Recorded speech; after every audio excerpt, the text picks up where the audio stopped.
বন্ধুরা, তোমরা রাত্রে ঘুমোতে যাওয়ার আগে আর সকালে ঘুম থেকে উঠে অবশ্যই ভগবান শ্রীকৃষ্ণের বাণী শোনো। এতে তোমার জীবন বদলে যাবে। চলো আর কোনো দেরি না করে সেই পবিত্র বাণী শুনি। শ্রীমদ্ ভগবদ্গীতাকে নিয়ে বলা হয়েছে একং শাস্ত্রং দিবকী পুত্র গীতাম, অর্থাৎ একমাত্র সেই শাস্ত্র যার গায়ন স্বয়ং ভগবান শ্রীকৃষ্ণের মুখ নিঃসৃত বাণী থেকে হয়েছে, তাই শ্রীমদ্ ভগবদ্গীতা। যখন মহাভারতের যুদ্ধক্ষেত্র কুরুক্ষেত্রে অর্জুন অস্ত্র তুলে নিতে দ্বিধাগ্রস্ত হয়ে পড়েছিলেন, তখন ভগবান শ্রীকৃষ্ণ নিজ মুখে যে শাস্ত্রের গীত গেয়েছিলেন, সেই মহাদিব্য উপদেশই শ্রীমদ্ ভগবদ্গীতা নামে পরিচিত। এর মাহাত্ম্য অপার, অপরিমেয়। এর প্রকৃত মাহাত্ম্য কেউই পুরোপুরি বর্ণনা করতে পারে না। শেষ, মহেশ, গণেশ পর্যন্ত এর সমস্ত গুণগান সম্পূর্ণরূপে প্রকাশ করতে পারেন না। তাহলে আমরা সাধারণ মানুষ তো আরও সীমাবদ্ধ। এমন বলা হয়ে থাকে, যে ঘরে প্রতিদিন শ্রীমদ্ ভগবদ্গীতার পাঠ হয় কিংবা তা শোনা হয়, সেই ঘরে স্বয়ং শ্রীকৃষ্ণের আগমন ঘটে। এই গীতাকে পৃথিবীর প্রতিটি মানুষের পড়া ও বোঝা একান্ত প্রয়োজনীয়, যাতে তারা জীবনের সুখ, শান্তি ও সফলতা লাভ করতে পারে। শ্রীমদ্ ভগবদ্গীতায় মোট 18টি অধ্যায় রয়েছে এবং এই 18টি অধ্যায়ে মোট 700টি শ্লোক রয়েছে।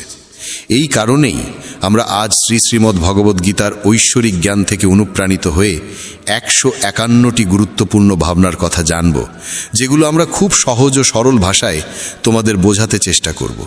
আর আমাদের পূর্ণ বিশ্বাস, প্রতিদিন এই ভাবনাগুলি শ্রবণ করলে তোমার জীবনের বর্তমান এবং ভবিষ্যতের সমস্ত সমস্যা থেকে মুক্তি লাভ সম্ভব হবে।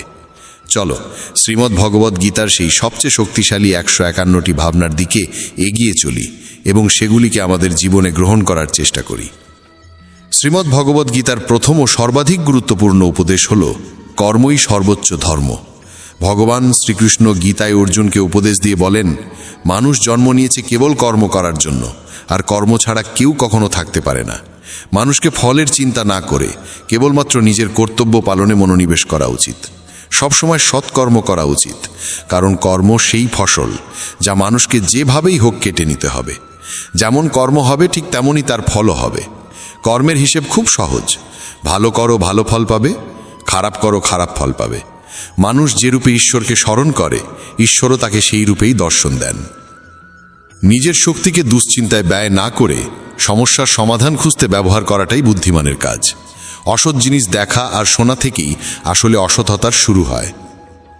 যে মানুষ এই মূল্যবান মানব জীবন পেয়েও ঈশ্বরের নাম কীর্তন করে না, সে দুর্বুদ্ধি মানুষ, যিনি মোক্ষের সিঁড়ি পেয়েও সেটায় চড়ার চেষ্টা করে না। ভগবান শ্রীকৃষ্ণ বলেন, হে মানব, যদি তুমি এই সংসারের সকল দুঃখ থেকে মুক্তি চাও, তবে আমার ভক্তি করো। যে আমার ভক্তি করে না, সে এই জীবনেও নয়, মৃত্যুর পরেও শান্তি পায় না। যারা অসৎ কর্মে লিপ্ত, অধম প্রকৃতির, যাদের বুদ্ধি মায়ায় আচ্ছন্ন, তারা কখনোই আমার পূজা করে না বা আমাকে পাওয়ার চেষ্টা করে না। নিজেকে ভগবানের প্রতি সম্পূর্ণরূপে সমর্পণ করো, এটাই সবচেয়ে বড় আশ্রয়।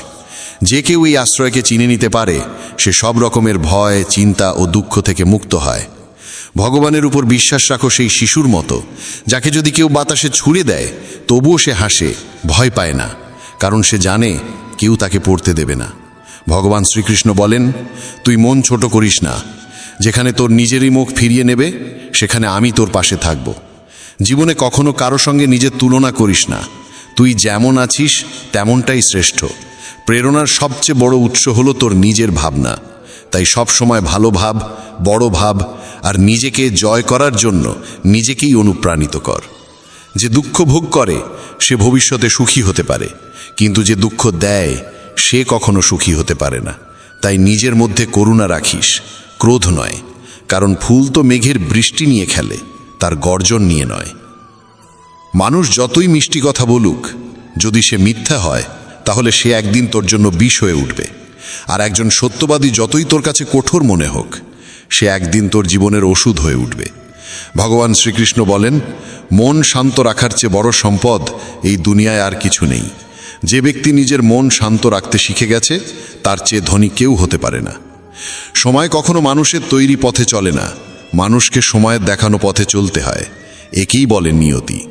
জীবন তখনই কঠিন লাগে যখন আমরা নিজের পরিবর্তনের বদলে পরিস্থিতি বদলাতে চাই। সত্য কখনো দাবি করে না যে সে সত্য, কিন্তু মিথ্যে সর্বদা দাবি করে যে শুধুমাত্র সেই সত্য। ভগবান শ্রীকৃষ্ণ বলেন, যেমন আলো অন্ধকারে দীপ্তি দেয়, তেমনি সত্য নিজ আলোয় জ্বলে। তাই মানুষের সর্বদা সত্যের পথেই চলা উচিত। ভগবান বলেন, হে অর্জুন, কি হারিয়ে গেছে যে তুই কাঁদছিস? কি এনেছিলিস যা তুই হারিয়ে ফেলেছিস? তুই কি সৃষ্টি করেছিলিস যা নষ্ট হয়ে গেছে? তুই যা পেয়েছিস এখান থেকেই পেয়েছিস, যা দিয়েছিস এখানেই দিয়েছিস। যা আজ তোর তা কাল অন্য কারো হয়ে যাবে, কারণ পরিবর্তনই এই জগতের নিয়ম। সময়ের সাথে সাথেই জগতের সব কিছু বদলায়, সব কিছুই পরিবর্তনের নিয়ম মেনেই চলে। এই দেহ তোর নয়, তুই এই দেহের মালিকও নোস। এই শরীর 5টি মৌলিক উপাদান দিয়ে তৈরি: অগ্নি, জল, বায়ু, মাটি আর আকাশ। একদিন এই শরীর সেই পঞ্চতত্ত্বেই বিলীন হয়ে যাবে। এই দুনিয়ায় ভাগ্যের চেয়ে আর সময়ের আগে কিছুই কারোর কপালে জোটে না, আর কোনোদিন জুটবেও না। জীবনে নিজের বাক্য সংযম রাখা খুব জরুরি, কারণ কথার দ্বারা দেওয়া আঘাত কখনোই সহজে সারে না। কৃষ্ণ বলেন, ধর্মের জন্য যুদ্ধ করতে শেখো, অধর্মীর কাল হয়ে উঠতে শেখো, আর আপনজনের জন্য ত্যাগ করতে শেখো। সত্য সবসময় জলের ওপর তেলের বিন্দুর মতো। যতই মিথ্যের জল ঢালা হোক না কেন, তা সবসময় ওপরে ভেসে থাকে। সজ্জন মানুষের উচিত সদা উত্তম আচরণ করা, কারণ সাধারণ মানুষ তাদের পথচিহ্ন অনুসরণ করেই নিজের পথ খোঁজে। যদি কারোর ভালো করতে না পারো, তাহলে খারাপও করো না, কারণ এই দুনিয়া দুর্বল হতে পারে, কিন্তু যিনি এই দুনিয়া তৈরি করেছেন তিনি নন। যে ব্যক্তি শ্রীমদ্ ভগবদ্ গীতা পড়ে এবং সেই অনুযায়ী জীবন পরিচালনা করে, তার সমস্ত পাপের প্রভাব মুছে যায়। জীবনে আমরা কতটা সঠিক আর কতটা ভুল, কথা কেবল দুইজন জানে। এক তো সেই পরমাত্মা, আর দুই আমাদের নিজ অন্তরাত্মা। মৃত্যু একটি অটল সত্য, যা কখনোই পরিবর্তন করা যায় না। এই জগৎ সৃষ্টির আদিকাল থেকেই জন্ম মৃত্যুর চক্র চলে আসছে। যেমন একজন মানুষ পুরনো পোশাক ছেড়ে নতুন পোশাক পরিধান করে, তেমনি আত্মাও পুরনো ও নিরর্থক দেহ ত্যাগ করে নতুন দেহ ধারণ করে। এটাই প্রকৃতির নিয়ম। এই সত্যকে গ্রহণ করে ভয়মুক্ত হয়ে বর্তমানকে পূর্ণভাবে বাঁচতে শেখা উচিত। জ্ঞানী মানুষ কখনো মৃতের জন্য শোক করেন না, আবার জীবিতের জন্যও শোক করেন না, কারণ তারা জানেন যে চলে গেছে সে আবার ফিরে আসবে, এবং যে আজ আছে একদিন সেও চলে যাবে। শ্রীকৃষ্ণ বলেন, জীবনে যদি কখনো সুযোগ আসে, তবে কাউকে সহায়তা করতে সারথি হও, স্বার্থপর নয়। যেমন একটি প্রদীপ নিজের আলো কম না করেও হাজারো প্রদীপ জ্বালাতে পারে, তেমনি আনন্দ ভাগ করলে তা কখনো কমে না। যার হৃদয় ধর্মে পরিপূর্ণ, সে ধর্মের উপদেশ দেয়, আর যে অধর্মে ডুবে থাকে তার উপদেশও অধর্মের হয়। মানুষ দুঃখী হয় এই কারণে নয় যে সে ঈশ্বরে বিশ্বাস করে না, বরং সে ঈশ্বরের কথা শোনে না বলেই দুঃখ পায়। সময় হলে সকল কিছুই মানুষকে প্রাপ্ত হয়, কিন্তু সময়ের আগে কিছু পেতে চাওয়াই দুঃখের মূল কারণ। ক্রোধ হলো সেই দরজা যা মানুষকে নরকের পথে নিয়ে যায়। ক্রোধ মানুষের চিত্তকে অশান্ত করে তোলে এবং সেই অস্থিরতায় সে নিজেকেই ক্ষতিগ্রস্ত করে ফেলে। শ্রীকৃষ্ণ বলেন, যতই রাগ আসুক না কেন, ক্রোধ থেকে বিরত থাকা উচিত। নিজের মনে শান্ত থাকার চেষ্টা করতে হবে। এই জগতে কেউই নিজে থেকে মহান নয়, তার কর্মই তাকে মহান করে তোলে। সঠিক কর্ম মানে এমন ফল নয় যা সব সময় শুভ হয়, বরং সঠিক কর্ম সেই যার উদ্দেশ্য কখনো অশুভ নয়। মানুষ সব সময় নিজের ভাগ্যকে দোষারোপ করে, অথচ সে জানে যে ভাগ্যের চেয়েও শ্রেষ্ঠ তার কর্ম, যা সে নিজে হাতে গড়ে নিতে পারে। আজ যা তোমার আছে তা কাল কারু ছিল এবং পরশু আবার কারু হবে। তুমি এসেছিলে খালি হাতে, আবার ফিরে যাবে খালি হাতে। অতীতের জন্য দুঃখ করে লাভ কি? বর্তমানের জন্য অহংকার করে কি হবে? ভবিষ্যতের জন্য মোহ রেখেই বা কি হবে? বুদ্ধিমান ব্যক্তিকে ক্রোধ ও লোভ পরিত্যাগ করতে হয়, কারণ এগুলো আত্মার পতন ঘটায়। মানুষ হৃদয় থেকে যা দান করতে পারে তা হাত দিয়ে কখনো সম্ভব হয় না, আর যে কিছু না বলেও যা বলে দিতে পারে তা কখনো শব্দ দিয়ে বলা যায় না। মনকে নিয়ন্ত্রণে রাখা ভীষণ প্রয়োজন। মানুষের মন বায়ুর মতো চঞ্চল। এই মনই মানুষকে কামনা বাসনার পথে ভাসিয়ে নিয়ে যায়। তাই জীবনে সফল হতে হলে মনকে আয়ত্তে আনা আবশ্যক।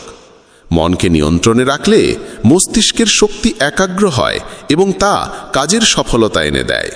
গীতার মতে যে ব্যক্তি নিজের মনকে আয়ত্তে এনেছে সে মন থেকে উদ্ভূত অপ্রয়োজনীয় চিন্তা ও ইচ্ছা থেকেও মুক্ত থাকে এবং নিজের লক্ষ্যে সহজেই পৌঁছে যায়। কিন্তু যদি মনকে আয়ত্তে না আনো তবে এই মনই তোমার সবচেয়ে বড় শত্রুতে পরিণত হবে। কোনো মানুষ তার সময়ের আগে কিংবা ভাগ্যের বেশি কিছু পায় না, তবে তবুও চেষ্টা চালিয়ে যেতে হবে। সবসময় সন্দেহ করা মানুষ কখনোই শান্তি পায় না, তাই সন্দেহ থেকে বিরত থাকা প্রয়োজন। অতিরিক্ত সন্দেহে মনের শান্তি নষ্ট হয় এবং মানুষ বিভ্রান্ত হয়ে নিজের সম্পর্কগুলো ধ্বংস করে ফেলে। দেহের সৌন্দর্য মনকে আকর্ষণ করে, কিন্তু স্বভাবের সৌন্দর্য হৃদয়কে আকর্ষণ করে। তাই মানুষের স্বভাব সবসময় নির্মল হওয়া উচিত। ইতিহাস বলে গতকাল সুখ ছিল, বিজ্ঞান বলে আগামীকাল সুখ আসবে, কিন্তু ধর্ম বলে যদি মন সৎ আর হৃদয় পবিত্র হয় তবে প্রতিদিন সুখ থাকে। কে কি করছে, কেন করছে, কিভাবে করছে, এসব থেকে যত দূরে থাকবে তত বেশি শান্ত থাকবে। শ্রীকৃষ্ণ বলেন, যে ব্যক্তির মধ্যে জ্ঞানের অভাব আছে এবং যার মনে ঈশ্বরের প্রতি বিশ্বাস নেই সে জীবনে কখনো আনন্দ বা সফলতা লাভ করতে পারে না। ক্ষমা করতে শেখো, নীরব থাকতে শেখো, তুমি এমন এক শক্তিতে পরিণত হবে যার সামনে পাহাড়ও পথ ছেড়ে দেবে। বেশি খুশি হলে বা বেশি দুঃখে থাকলে কোনো সিদ্ধান্ত নেওয়া উচিত নয়, কারণ এই দুই অবস্থায় মানুষ কখনো সঠিক সিদ্ধান্ত নিতে পারে না।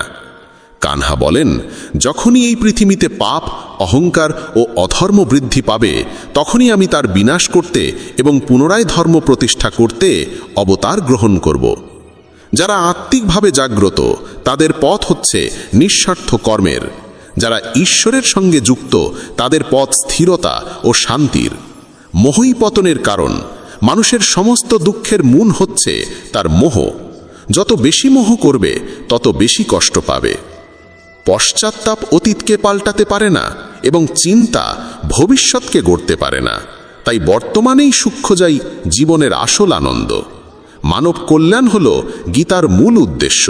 তাই নিজের কর্তব্য পালন করতে গিয়ে মানুষের মঙ্গলকেই প্রাধান্য দেওয়া উচিত। হে অর্জুন, যে ব্যক্তি আমার অলৌকিক জন্ম ও কর্মকে সত্যভাবে উপলব্ধি করে সে দেহত্যাগের পর পুনর্জন্ম নেয় না এবং আমার পরমধামে পৌঁছে যায়।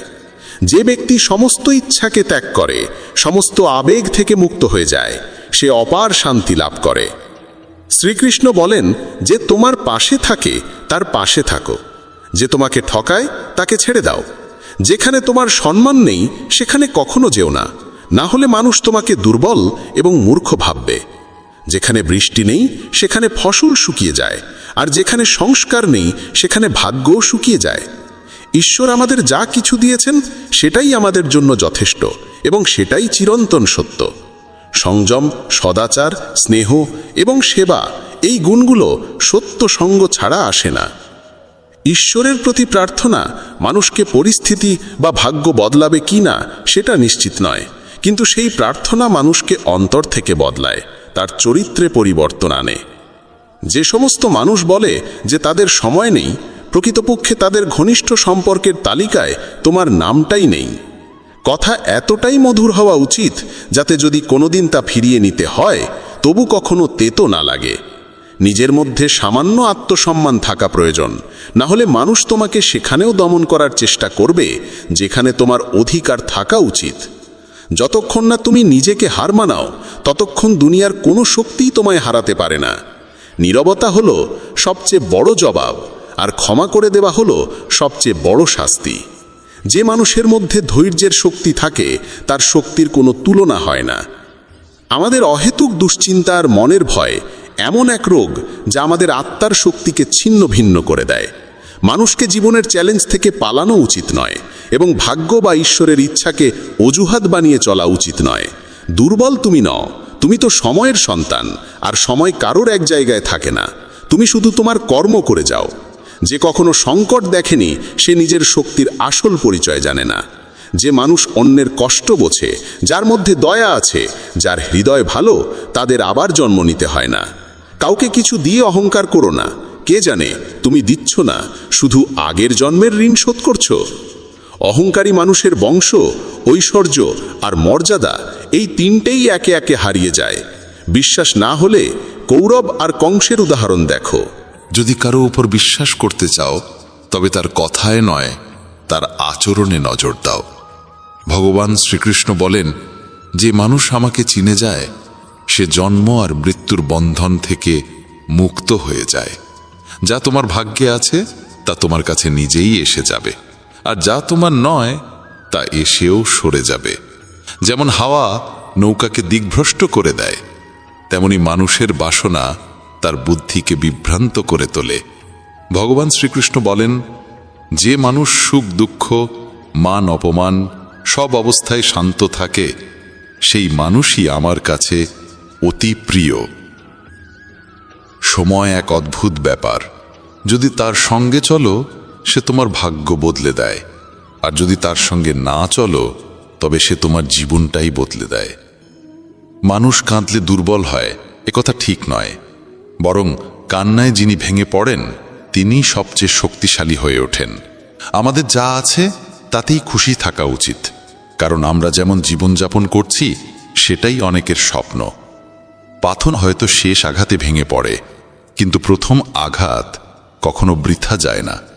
সে মানুষটিকে কখনো বিশ্বাস করো না যার স্বভাবই হলো কষ্ট দেওয়া বা প্রতারণা করা। যদি চাও সবাই তোমায় ভালোবাসুক, তবে ভালোবাসার সূচনা তোমাকেই করতে হবে, কারণ প্রকৃতির নিয়ম যা বপন করবে তাই ফলবে। অনেক সময় কোনো কিছু আঁকড়ে রাখা তোমার ক্ষতি করে দিতে পারে, তাই যা চলে যেতে চায় তাকে চলে যেতে দাও। চোখের জল যদিও ওজনে হালকা, কিন্তু ঝরে পড়লে মনটা অনেক হালকা হয়ে যায়। মানুষ ভুল করে অন্যদের চোখে ধুলো দিতে পারে, কিন্তু ভগবান তো সব হিসেব রাখেন। তোমার সততা আর অন্যের ভুল কখনো বোঝাতে যেও না, সময় একদিন সব নিজেই বুঝিয়ে দেবে। ঈশ্বরের সৃষ্ট একটি গাছের নিচে যেমন ধনী বসতে পারে তেমনি গরিবও বসতে পারে। দুজনই একরকম বাতাস আর ছায়া পায়, কোনো তফাৎ নেই। এর মানে ঈশ্বর সব মানুষকে এক চোখে দেখেন। সেই মানুষটিকে কখনো উপেক্ষা করো না যে তোমায় ভালোবাসে, তোমার যত্ন নেয়, তোমায় মনে করে, কারণ একদিন যখন তোমার চোখ খুলবে তখন তুমি বুঝবে যে তুমি তারা গুনতে গুনতে চাঁদকে হারিয়ে ফেলেছ। ধৈর্য রাখো, সঠিক সময় এলে তুমি সব কিছু পাবে যার জন্য তুমি এতদিন পরিশ্রম করেছ। অনেক সময় ঈশ্বর তোমায় ধনী করেন এই কারণ তিনি নিজে গিয়ে সবার দরজায় দরজায় সাহায্য করতে পারেন না। তাই যা কিছু তোমার আছে তা ভাগ করে নিতে শেখো। ধ্যান মানে হলো ভেতর থেকে হাসা, আর সেবা মানে হলো এই হাসিটাকে অন্যদের কাছে পৌঁছে দেওয়া। যখন আগামীকাল কি হবে তা জানো না, তখন আজকের দিন কেন নষ্ট করছো? যে মুহূর্তে হাসা যায় সেই মুহূর্তে কাল নিয়ে কান্না করে সময় নষ্ট করার মানে নেই। সৌভাগ্যবান তারাই যারা সব ভালো পায় তা নয়, বরং সৌভাগ্যবান তারাই যারা যা পায় তা ভালো করে নেয়। যদি শান্তি চাই তবে অন্যের কাজে আর অন্যের ভুলে মন দেওয়া বন্ধ করে দাও। শুধু নিজের জীবন আর ভালো জিনিসগুলোর দিকেই মন দাও। তুমি জলের মতো হও যে নিজের পথ নিজেই তৈরি করে নেয়।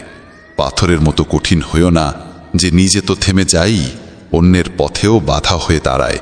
যেমন অল্প একটু ওষুধ ভয়ঙ্কর রোগকে শান্ত করে দিতে পারে, ঠিক তেমনি ঈশ্বরের সামান্য স্মরণও অসংখ্য কষ্ট আর দুঃখের নাশ করে দিতে পারে। তুমি যদি নিজে সুখী হও সেটা খুব ভালো কথা, কিন্তু যদি তোমার কারণে অন্য কেউ সুখী হয় তবে তার চেয়েও বড় আনন্দ আর কিছুই হতে পারে না। ভগবান শ্রীকৃষ্ণ বলেন, যদি কেউ তোমাকে কষ্ট দেয় তবে মন খারাপ করো না, কারণ মানুষ সবসময় সেই গাছে পাথর ছোড়ে যেটার ফল সবচেয়ে মিষ্টি হয়। একবার ভাবো তো, মানুষও কখনো কোনো তালা তৈরি করে না চাবি ছাড়া, তাহলে তিনি তো ঈশ্বর। তিনি এমন কোনো সমস্যা সৃষ্টি করবেন কেন যার কোনো সমাধান নেই? এই রূপ, এই অর্থ, এই ধন দৌলত, এই ছলচাতুরি সব কিছুই একদিন ধ্বংস হয়ে যাবে। একমাত্র তোমার সৎ কর্মই তোমার সঙ্গে যাবে। যে মানুষ সহজ সরল স্বভাবের তাকে কখনো দুর্বল ভেবে ভুল করো না, কারণ তার সরলতা তার চারিত্রিক সংস্কার, দুর্বলতা নয়। সময়ের চেয়েও বেশি মূল্যবান হয় অনুভূতি, তাই সেই মানুষদের উপরই তা খরচ করো যারা তা বোঝে। যে সত্য কথা বলে আর সঠিক পথে চলে সেই মানুষই অধিকাংশ সময় এই পৃথিবীতে তিক্ত মনে হয়। কারো প্রতি অহংকার করো না, সবাইকে আপন করে মিশে থাকো, সে তোমার আত্মীয় হোক কিংবা বন্ধু। আঘাত শুধু শরীরে লাগলেই টের পাওয়া যায় না, আত্মায় লাগলে তার বেদনা আরও গভীর হয়, আরও তীব্র হয়। যে দান কোনো শর্ত ছাড়া কর্তব্য হিসেবে নিঃস্বার্থভাবে কাউকে দেওয়া হয়, সেটাই প্রকৃত দান। নিন্দার ভয় পেয়ে কখনো তোমার লক্ষ্য থেকে মুখ ফিরিও না, কারণ লক্ষ্য পূরণ হলেই নিন্দুকদের মত পাল্টে যায়। যদি তুমি কাউকে একবার ক্ষমা করো তাহলে তুমি বুদ্ধিমান, যদি দ্বিতীয়বার ক্ষমা করো তাহলে তুমি হৃদয়বান, কিন্তু যদি তৃতীয়বারও তাকে ক্ষমা করো তাহলে তুমি এই দুনিয়ার সবচেয়ে বড় মূর্খ। জীবনের সবচেয়ে দামি জিনিস হলো তোমার বর্তমান। একবার সেটা চলে গেলে পৃথিবীর সমস্ত ধন সম্পদ দিয়েও আর তা কেনা সম্ভব নয়। শ্রীকৃষ্ণ বলেন, মানুষ চাইলে তার জীবন খুব সহজভাবে কাটাতে পারে, কিন্তু সে তা করতে পারে না। সে সারাক্ষণ দুশ্চিন্তায় ডুবে থাকে। সে অতীতের কথা ভেবে কষ্ট পায়, সে মৃত্যুকে ভয় পায়। সে জীবনে যেমন ঠিকঠাকভাবে বাঁচতে পারে না, মৃত্যুকেও ঠিকভাবে গ্রহণ করতে পারে না। শ্রীকৃষ্ণ বলেন, তোমার অতীত আমি পাল্টাতে পারি না, কিন্তু তোমার বর্তমান যদি তুমি সৎভাবে বাঁচো তাহলে তোমার ভবিষ্যৎ আমি নিশ্চিতভাবে উজ্জ্বল করে তুলব। ঈশ্বরের কাছে কিছু চেয়ে না পেলে অভিমান করো না, কারণ ঈশ্বর কখনো সেটা দেন না যা তোমার কাছে ভালো লাগে, বরং তিনি সেটাই দেন যা সত্যিকারের ভালো তোমার জন্য।